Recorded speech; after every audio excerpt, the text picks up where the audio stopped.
Hello my perfect family, कैसे हो आप सब लोग। आई होप कि आप सभी बहुत ही अच्छे होंगे। तो जैसा कि हम लोग बात कर रहे थे सेल डिवीजन के बारे में, और लास्ट वीडियो में हम लोगों ने डिस्कस किया था माइटोसिस को। तो आज की वीडियो में हम लोग बात करेंगे मियोसिस या फिर रिप्रोडक्टिव सेल डिवीजन के बारे में। तो आप लोग कॉपी और पेन लेके बैठ जाइए और हम लोग अपना आज का लेक्चर स्टार्ट करते हैं। तो सबसे पहले हम लोग यहाँ पे सेल डिवीजन का एक क्विक रिवीजन देख लेते हैं, ठीक है।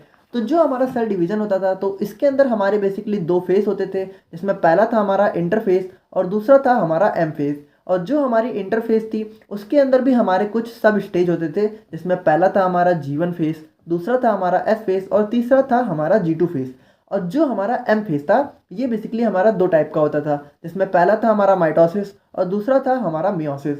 जिसमें माइटोसिस को हम लोगों ने लास्ट वीडियो में बहुत ही डिटेल में डिस्कस कर लिया है। तो इसके अंदर भी हमारे दो स्टेज होते थे, जिसमें पहला था हमारा कार्योकाइनेसिस, जो हमारा न्यूक्लियर डिवीजन का स्टेज होता था, और दूसरा था हमारा साइटोकाइनेसिस, यानी कि इसके अंदर हमारा साइटोप्लाज्म डिवाइड होता था। और जो हमारा कार्योकाइनेसिस था इसके अंदर भी हमारे कुछ सब स्टेज थे, जिसमें पहला था हमारा प्रोफेस, दूसरा था मेटाफेस, तीसरा था एनाफेस और फोर्थ था हमारा यहाँ पे टेलोफेस। तो इन सबको हम लोगों ने लास्ट वीडियो में बहुत ही डिटेल में डिस्कस कर लिया है। तो अगर आप लोगों ने वीडियो नहीं देखी है तो जरूर से देख लो, क्योंकि अगर आप लोगों ने वो वीडियो नहीं देखी तो आज की वीडियो आप लोग को समझने में प्रॉब्लम होगी, ठीक है। तो आज की वीडियो में हम लोग यहाँ पे मियोसिस को बहुत ही डिटेल में डिस्कस करेंगे। तो बात करें हम लोग यहाँ पे मियोसिस या फिर रिप्रोडक्टिव सेल डिवीजन के बारे में, तो ये हमारा एक ऐसा डिवीजन होता है जिसमें जो डॉटर सेल्स बनती हैं, ठीक है, तो उनके अंदर जो क्रोमोसोम नंबर है वो हाफ हो जाता है। और यही हमारा माइटोसिस और मियोसिस में मेन डिफरेंस होता है। देखो माइटोसिस में क्या होता था कि जो हमारी डॉटर सेल थी उसमें भी हमारे क्रोमोसोम नंबर 46 होते थे, और जो पेरेंट सेल थी उसमें भी 46 होते थे। लेकिन यहाँ पे क्या होता है कि पेरेंट सेल में तो हमारे 46 क्रोमोसोम होते हैं, लेकिन जो डॉटर सेल बनती हैं यानी कि जो नई सेल फॉर्म होती हैं उसके अंदर हमारे सिर्फ 23 क्रोमोसोम होते हैं। तो इसको आप लोग यहाँ पे इस तरह देख के समझ सकते हो कि जैसा हमारी जो पेरेंट सेल है, ठीक है। अब देखो यहाँ पे एक और बहुत ही स्पेशल चीज होती है कि यहाँ पे हमें फाइनली 4 न्यू डॉटर सेल देखने को मिलती हैं, ठीक है। और यहाँ पे ये जो पूरी प्रोसेस है ये दो स्टेज में होती है, यानी पहले हमारी जो सेल है उससे दो डॉटर सेल फॉर्म होती है और फिर इन दोनों से दो दो और फॉर्म होती हैं, यानी कि टोटली बात करें तो हमें जो है 4 न्यू डॉटर सेल देखने को मिलती हैं। और यहाँ पे जैसा कि आप लोग देख सकते हो कि जो हमारी मेन पेरेंट सेल होती है इसके अंदर हमारे 46 क्रोमोसोम होते हैं, लेकिन जो हमारी डॉटर सेल बनती हैं उसके अंदर हमारे सिर्फ 23 क्रोमोसोम होते हैं। और यही हमारा मियोसिस और माइटोसिस में मेन डिफरेंस होता है, ठीक है। तो इसको अभी हम लोग जब आगे देखेंगे तो आप लोग को समझ में आ जाएगा। अब देखो बात करें तो जो हमारा मियोसिस की प्रोसेस होती है ये बेसिकली हमारी जर्म सेल या फिर इसी को आप लोग सेक्स सेल भी कह सकते हो, या फिर इसी को यहाँ पे रिप्रोडक्टिव सेल भी बोला जाता है, ठीक है। तो इसके अंदर हमारी मियोसिस की प्रोसेस देखने को मिलती है। और ये जो हमारी जर्म सेल या फिर रिप्रोडक्टिव सेल होती है ये पाई कहाँ जाती है, ये पाई जाती है मेल गोनाड यानी कि टेस्टिस में और फीमेल गोनाड यानी कि ओवरी में, ठीक है। और यहाँ पे होता क्या है कि जो हमारे मियोसिस की प्रोसेस है, यानी कि जो हमारा मियोसिस सेल डिवीजन होता है, इससे बेसिकली फॉर्म क्या होता है, इससे बेसिकली हमारा गेमीट्स फॉर्म होता है, ठीक है। और जो गेमीट्स होता है वो क्या होता है, स्पर्म एंड ओवम, ठीक है। तो अगर आप लोग को बिल्कुल आइडिया नहीं है तो आप लोग बस इतना जानो कि जो स्पर्म एंड ओवम होते हैं वो यहाँ पे रिप्रोडक्शन की प्रोसेस में पार्टिसिपेट करते हैं, ठीक है। यानी कि जो हमारे मियोसिस की प्रोसेस होती है ये बेसिकली यहाँ पे रिप्रोडक्शन में हेल्प करती है, ठीक है। अब यहाँ पे जो मियोसिस होता है इसको यहाँ पे रिडक्शनल डिवीजन भी बोला जाता है। देखो रिडक्शन का मतलब क्या होता है, रिडक्शन का मतलब होता है कम हो जाना। तो जैसा कि आप लोग देख रहे हो कि मियोसिस में क्या हो रहा है कि 46 क्रोमोसोम यहाँ पे हाफ हो जा रहे हैं, और इसीलिए इसको यहाँ पे रिडक्शनल डिवीजन भी बोला जा रहा है। यानी 46 क्रोमोसोम के नंबर यहाँ पे कम होके 23 हो जा रहे हैं, यानी कि उसमें रिडक्शन हो रहा है, इसीलिए इसको यहाँ पे रिडक्शनल डिवीजन भी बोला जाता है। और जो हमारी मियोसिस की प्रोसेस होती है ये बेसिकली हमें दो स्टेज में देखने को मिलती है, जिसमें पहला होता है हमारा मियोसिस फर्स्ट और दूसरा होता है हमारा मियोसिस सेकंड। और इसमें जो हमारा मियोसिस फर्स्ट होता है इसी में बेसिकली हमारी सारी मेन प्रोसेस हो रही होती है। यानी कि मियोसिस फर्स्ट में ही जो हमारा पेरेंट सेल है वो कुछ इस तरह डिवाइड होता है कि जो हमारी डॉटर सेल है उसमें हमारे क्रोमोसोम नंबर हाफ हो जाते हैं। अच्छा देखो यहाँ पे ये क्रोमोसोम नंबर हाफ क्यों होते हैं, इन सारी चीज़ों का आंसर आप लोग को वीडियो की लास्ट में मिलेगा, ठीक है। तो आप लोग वीडियो को लास्ट में जरूर देखना अगर आप लोग को सब कुछ जानना है कि यहाँ पे मियोसिस की प्रोसेस आखिर होती क्यों है, ठीक है। तो उसको हम लोग यहाँ पे लास्ट में डिस्कस करेंगे। तो बात करें हम लोग यहाँ पे मायोसिस 1 की, तो इसके अंदर बेसिकली हमारे 4 फेस देखने को मिलते हैं, जिसमें पहला होता है हमारा प्रोफेस 1, दूसरा होता है मेटाफेस 1, तीसरा होता है एनाफेस 1 एंड फोर्थ होता है हमारा टेलोफेस 1। तो सबसे पहले हम लोग बात करते हैं यहाँ पे प्रोफेस 1 की। तो इसको आप लोग बहुत ही ध्यान से देखना है क्योंकि यही हमारी मायोसिस 1 का सबसे इंपॉर्टेंट स्टेज है, ठीक है। तो इसमें सबसे पहले क्या होता है प्रोफेस 1 में कि जो हमारे क्रोमैटिन फाइबर है वो यहाँ पे कंडेंस्ड होकर क्रोमोसोम के फॉर्म में कन्वर्ट हो जाते हैं। और उसके बाद देखो यहाँ पे होता क्या है कि ये जो क्रोमोसोम है ये हमारे एक पेयर में एग्जिस्ट करते हैं, ठीक है। यानी कि सेल के अंदर जो क्रोमोसोम्स हैं वो यहाँ पे दो दो के पेयर में एग्जिस्ट करते हैं और इनको यहाँ पे होमोलोगस क्रोमोसोम पेयर बोला जाता है। यानी इसको आप लोग ऐसे समझ सकते हो कि जैसे हमारा जो क्रोमोसोम है, तो आप लोग को पता है कि हमारी सेल के अंदर कितने क्रोमोसोम होते हैं, 46। तो अगर इनको यहाँ पे दो दो के पेयर में डिवाइड कर दिया जाए तो हमारे कितने पेयर हो जाएंगे, 23 पेयर हो जाएंगे। तो बस वही यहाँ पे बोला जा रहा है, ठीक है। अब देखो यहाँ पे जो हमारा प्रोफेज 1 का लास्ट स्टेप होता है, तो यहाँ पे आप लोग बहुत ही ध्यान से देखना। यहाँ पे होता क्या है कि ये जो पेयर है इनमें हमारा डीएनए एक्सचेंज होता है, ठीक है। यानी कि ये जो क्रोमोसोम के पेयर है इनके अंदर हमारा जो डीएनए है यानी कि जो हमारा जेनेटिक मटेरियल होता है वो यहाँ पे एक्सचेंज हो जाता है। अब आप लोग इसको बहुत ही ध्यान से देखना। देखो यहाँ पे क्या है कि जैसा हम लोगों ने बात की कि हमारे जो क्रोमोसोम्स हैं वो यहाँ पे पेयर में एग्जिस्ट कर रहे हैं, ठीक है, दो दो के। तो अब होता क्या है कि ये जो दो पेयर है आपस में इनके बीच में यहाँ पे डीएनए एक्सचेंज होता है, ठीक है। तो इसको आप लोग देखो थोड़ा ऐसे समझ सकते हो कि जैसे ये हमारा एक पेयर है, ठीक है। तो इसको हम लोग जो है ब्लैक और ब्लू से दिखा रहे हैं ताकि आप लोग को डीएनए एक्सचेंज वाला प्रोसेस आसानी से समझ में आ सके।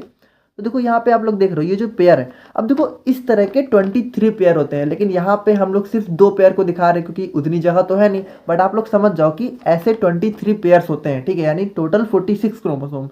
तो अब होता क्या है प्रोफेज 1 में कि ये जो दो क्रोमोसोम है तो इनके बीच में आपस में जो है डीएनए एक्सचेंज होता है। देखो डीएनए एक्सचेंज कैसे होता है, ये दोनों आपस में पास पास आते हैं, ठीक है। यानी कि ब्लू वाला और ब्लैक वाला ये दोनों आपस में पास पास आए, ठीक है। और उसके बाद क्या हुआ कि ये जो दोनों क्रोमोसोम है इनके जो ऊपर वाले पार्ट है ये आपस में एक्सचेंज हो जाते हैं। यानी कि यहाँ पे कुछ ऐसा हो जाएगा कि ये जो ब्लैक वाला है, ठीक है, तो इसका जो ऊपर वाला पार्ट है वो यहाँ पे ब्लू में चला जाएगा, ठीक है। और जो ब्लू वाला है उसका यहाँ पे ब्लैक में चला आएगा, ठीक है। तो आप लोग देख सकते हो कि यहाँ पे देखो क्या हुआ, ये जो ये वाला पार्ट है ये ब्लैक वाले का ब्लू वाले में आ गया और ब्लू वाले का ब्लैक में चला गया। तो यहाँ पे ये क्या होता है कि दोनों क्रोमोसोम आपस में डीएनए एक्सचेंज कर लेते हैं। अब यहाँ पे ये डीएनए एक्सचेंज होता क्यों है इन सबको हम लोग जो है लास्ट में डिस्कस करेंगे। बस अभी आप लोग इतना समझ लो कि यहाँ पे डीएनए का एक्सचेंज होता है, ठीक है।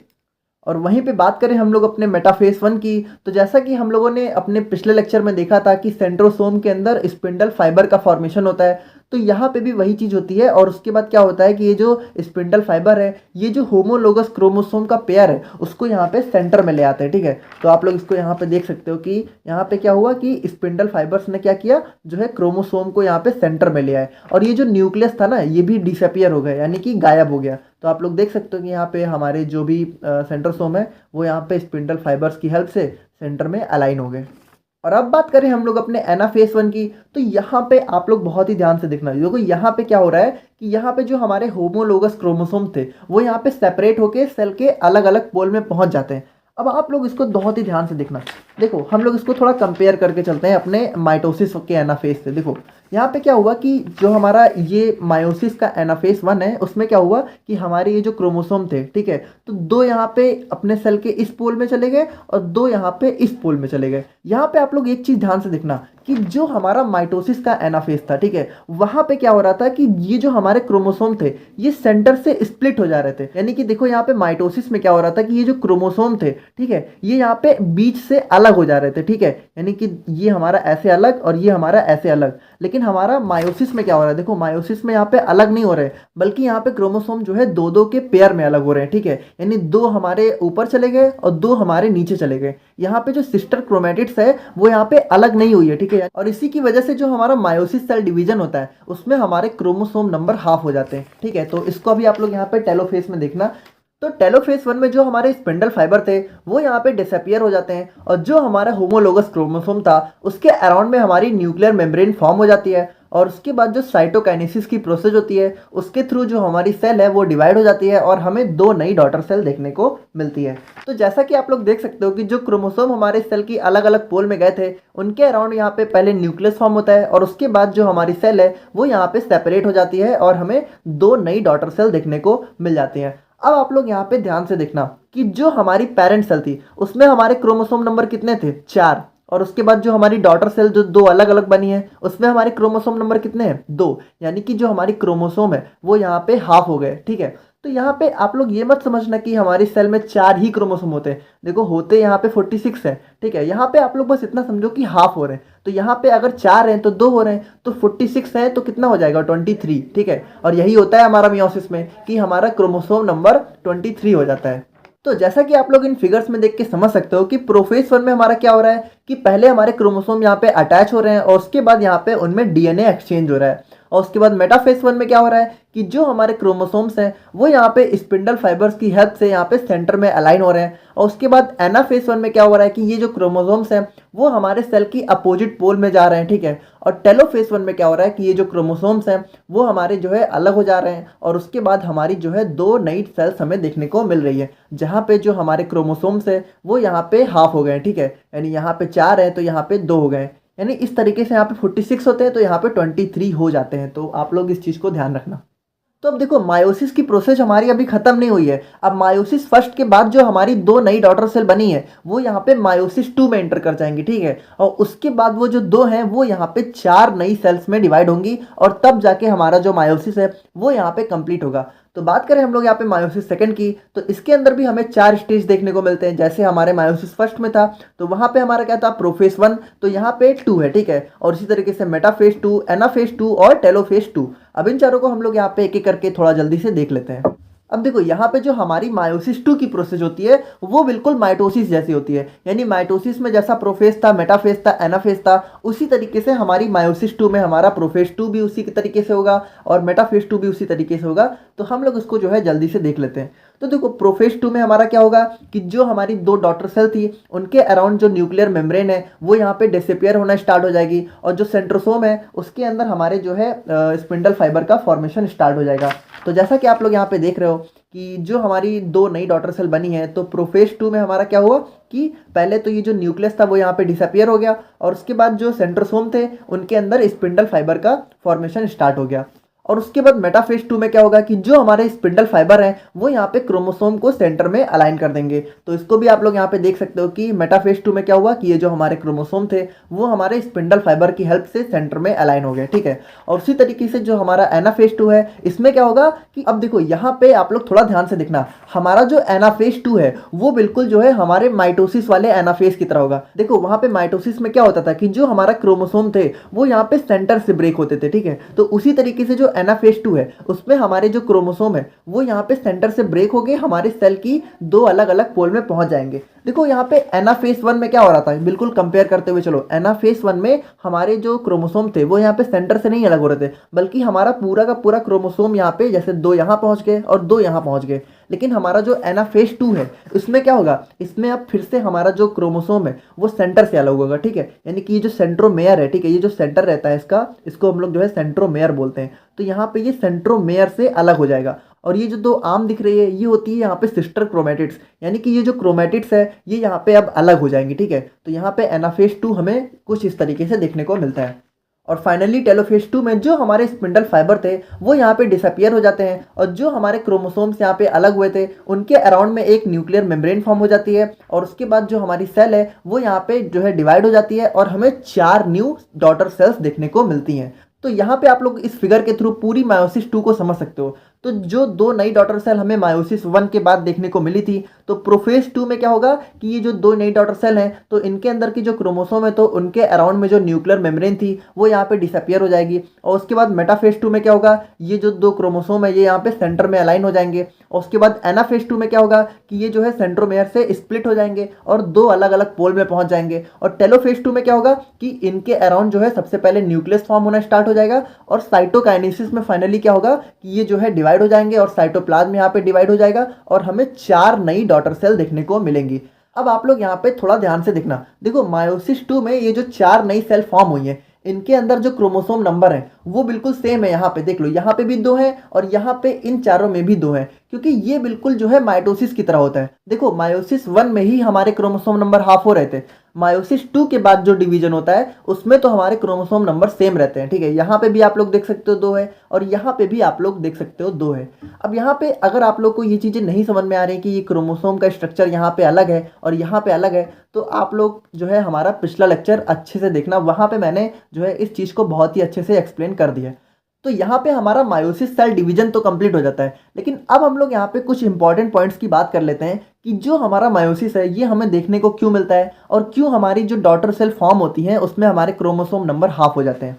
तो जैसा कि मैंने आप लोग को स्टार्टिंग में बताया था कि जो हमारी मायोसिस की प्रोसेस है वो क्या बनाती है, वो बनाती है यहाँ पे स्पर्म एंड ओवम की सेल, ठीक है। और आप लोग को अगर नहीं पता है तो जान लो कि ये स्पर्म, ठीक है, मान लो ये हमारी स्पर्म की सेल है, ठीक है, और ये हमारी ओवम की सेल है। तो ये स्पर्म एंड ओवम जब कंबाइन करते हैं तब हमारा जाइगोट बनता है, ठीक है, और ये हमारा रिप्रोडक्शन में होता है। और देखो ये जाइगोट होता है, यही हमारी ह्यूमन बॉडी को बनाता है। तो अब आप लोग थोड़ा ध्यान से समझो कि हमारी जो स्पर्म की सेल है, ठीक है, तो यहाँ पे क्रोमोसोम नंबर कितने हैं, 23, और ओवम में ये भी 23, क्योंकि ये दोनों यहाँ पे मायोसिस के थ्रू डिवाइड होती हैं, ठीक है। तो अब जब ये 23 और 23 मिल जाएंगे तो जो जाइगोट की सेल बनेगी उसमें हमारे फिर से 46 हो जाएंगे कि नहीं। तो यही होता है, इसीलिए हमारे क्रोमोसोम नंबर हाफ हो जाते हैं। अच्छा सोचो, अगर यहाँ पे क्रोमोसोम नंबर हाफ ना होते, मान लो अगर हमारे स्पर्म की सेल में भी 46 होते और ओवम की सेल में भी 46 होते, तो अब जब ये दोनों कंबाइन करते तो हमारे क्रोमोसोम नंबर कितने हो जाते हैं, 92, ठीक है। और हमारा जो पूरा प्रोसेस है वो यहाँ पे गड़बड़ हो जाता, क्योंकि 92 क्रोमोसोम नंबर तो एग्जिस्ट ही नहीं करता है ना, और उसकी वजह से पता नहीं कैसे ऑर्गेनिज्म का फॉर्मेशन हो जाए, ठीक है। तो इसी वजह से जो हमारे रिप्रोडक्टिव सेल्स का डिवीजन होता है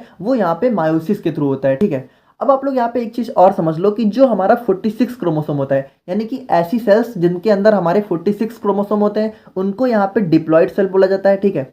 और ऐसी सेल्स जिनके अंदर यहाँ पे 23 क्रोमोसोम होते हैं इनको यहाँ पे हैप्लॉइड सेल बोला जाता है, ठीक है। तो बेसिकली 23 क्रोमोसोम हमें सिर्फ स्पर्म एंड ओवम की सेल्स में देखने को मिलते हैं। और यहाँ पे एक बात हम लोग और समझ लेते हैं कि जो हमारा प्रोफेस 1 था वहाँ पे हमारा डीएनए क्यों एक्सचेंज हो रहा था। तो देखो, जैसा कि हमें पता है कि जो मायोसिस डिवीजन होता है वो हमें जो है रिप्रोडक्टिव सेल्स में देखने को मिलता है, यानी कि ये हमारे रिप्रोडक्शन की प्रोसेस में हेल्प करने वाला होता है। तो आप लोग को पता है कि रिप्रोडक्शन की प्रोसेस के बाद हमारे एक नए ऑर्गेनिज्म का फॉर्मेशन होता है। जैसा कि आप लोग समझ सकते हो कि जो मदर फादर होते हैं, ठीक है, तो जो उनका चाइल्ड होता है वो यहाँ पे थोड़ा सा ही सही लेकिन अपने मदर फादर से डिफरेंट होता है, ठीक है। यहाँ पे कई सारी चीजें जो है माता पिता और जो है बच्चे में कॉमन देखने को मिलती है, लेकिन जो चाइल्ड होता है वो कहीं ना कहीं थोड़ा अलग होता है। तो यहाँ पे अलग कैसे होता है, यहाँ पे जो पेरेंट सेल के क्रोमोसोम्स होते हैं वो आपस में अपना डीएनए एक्सचेंज कर लेते हैं, और इसकी वजह से क्या होता है कि जो हर क्रोमोसोम होता है, ठीक है, वो यहाँ पे थोड़ा एक दूसरे से अलग हो जाता है। और उसकी वजह से जब वो क्रोमोसोम यहाँ पे कंबाइन करके जब जाइगोट का फॉर्मेशन करते हैं तो यहाँ पे जो चाइल्ड की सेल होती है वो यहाँ पे पेरेंट सेल से थोड़ी सी डिफरेंट हो जाती है, और इसी वजह से जो चाइल्ड होता है वो अपने माता पिता से थोड़ा अलग देखने को मिलता है। देखो, हालांकि इसमें और भी बहुत सारी चीजें हैं, वो रिप्रोडक्शन का एक अलग टॉपिक है, बट आप लोग को मैंने थोड़ा सा आइडिया दे दिया ताकि आप लोग को थोड़ा समझ में आ जाए। तो आई होप कि आप लोग को आज का टॉपिक इंटरेस्टिंग लगा होगा और समझ में आ गया होगा, और अगर कुछ नहीं समझ में आया तो कमेंट करके बताना। बाकी मिलते हैं नेक्स्ट वीडियो में। Thank you so much.